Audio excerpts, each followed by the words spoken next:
বছর 8 আগের কথা। ব্যাচেলার্স মেসে একজন রান্নার দিদি লাগবে।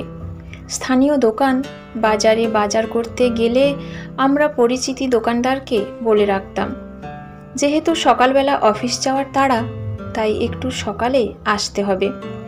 বড্ড শীতের জায়গা, তার উপর পাহাড়ি পথ, মানে নিঃশ্বাসের কষ্ট ও চড়াই উতরাই। সহজে লোক পাওয়া যাচ্ছিল না।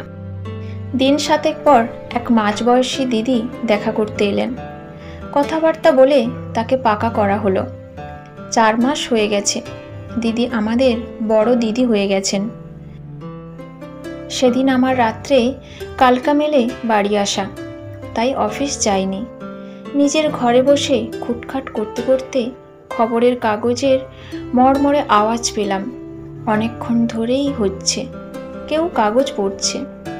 কৌতূহলবশত ডাইনিংয়ে এসে দেখি রান্না চাপিয়ে দিদি খবর কাগজ পড়ছেন, এবং সেটা ইংরেজি কাগজ। সেই দিন সেই দুপুরে জেনেছিলাম এক করুণ কাহিনী। দিদি রীতিমতো শিক্ষিত, স্থানীয় এক ডাক্তারবাবুর মামরা মেয়ে।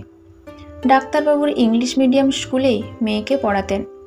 একজন আদর্শ স্নেহশীল পিতা, কিন্তু রোগী দেখতে দেখতে কিংবা একাকিত্বে কিভাবে যেন বৃদ্ধ বয়সে এক তরুণীর প্রেমে পড়লেন।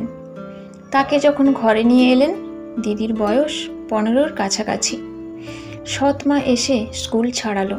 তারপর 2 বছর যেতে না যেতেই বিয়ে দিয়ে দিলেন। ততদিনে পিতৃগৃহ তার জন্য অসহ্য হয়ে গেছে। তাকে দেখতেই পারতেন না তার বাবা। তার সাথে সম্পূর্ণ বিপরীত আচরণ করেন। অত বড় মেয়েকে রীতিমতো পেটাতেন। বিয়ের পাত্র ঠিক করেছিলেন।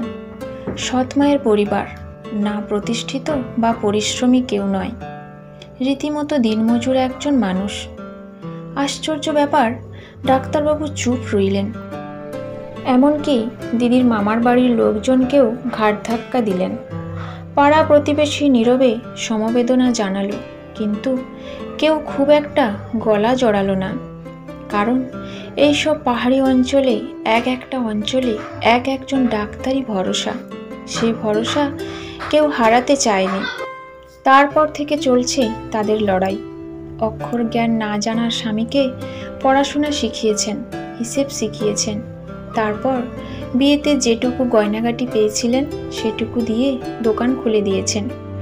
নিজে রান্নার কাজ করেন এবং এভাবেই স্বামীকে সহায়তা করেন।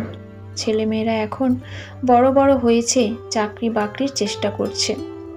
তাই পেপার পড়ে দেখছিলেন কোনো কাজের খবর মানে বিজ্ঞাপন আছে কিনা।